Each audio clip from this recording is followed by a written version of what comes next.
మృగశిర కార్తను పండుగ లెక్కనే వేసుకుంటారు మన తెలంగాణలో. అందుట్లా రైతులు ఇంగింత సంబురంగా వేసుకుంటారు. మృగశిర కార్త నాడు వ్యవసాయం పనులు షాల్ చేస్తే పంటలు బాగా వండుతాయని ఆయాల్ని పనులు షాల్ చేస్తారు. ఎడ్లను పూజిస్తారు. నాగన్లకు వ్యవసాయం పరికరాలకు బొట్టు పెట్టి కొలుస్తుంటారు.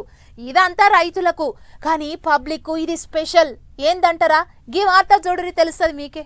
అందరు ములకశీల కాలితే అంటారు కానీ ఈ ముచ్చటిన్నాక చేపల కాలితే అంటారు కావచ్చు పో. ఆవు చేపల పండుగ అవుతుంది ఇలా రాష్ట్రం అంతటా. బొచ్చలు, రవ్వలు, కొర్రమట్టలు, బంగారు తీగలు, సందమావలు, పాంప్లెట్లు. ఎక్కడిది ఒకటా రెండా తీలు చేపలు. ఎవరికి తిన బుద్ధి అయింది వాళ్ళు కొనక్కపోయిర్రు. ఎప్పుడు తిన్నది ఒకెత్తు, ములకశీల కాలితే నాడు తిన్నది ఒకెత్తు. మరి అందుకనే ములకశీల కాలితే నాడు చేపల కూర వాసన ములక చూసేందుకు అంగట్ల గీ తీరిక ఎగబడ్డారు పబ్లిక్. హైదరాబాద్ లో ఉన్న రామ్నగర్ చేపల మార్కెట్ లో చేపల పొట్టు మీద ఈగల కంటే ఎక్కువ జివజిబా అన్నారు. ములకశిల కాలితే నాడు చేపల కూర తింటే దగ్గుదమ్ము రాదని మనోళ్ళ నమ్మకం. గాని దానక కూడా కతుందుల్లో ములకశిల కాలితేంచి వానలు సురువైతాయి కాబట్టి ఒళ్ళంతా చల్లబడుతుంది. గట్ల ఒంట్లో వేడిని పుట్టించేందుకు చేపలు తింటారు అనేది వెనకటి పెద్ద మనుషులు చెప్పేటి మాట. అందుకనే ములకశిల కాలితే వచ్చిందంటే చాలు చేపల కూర లేని ఇల్లే ఉండదంటే నమ్మురి.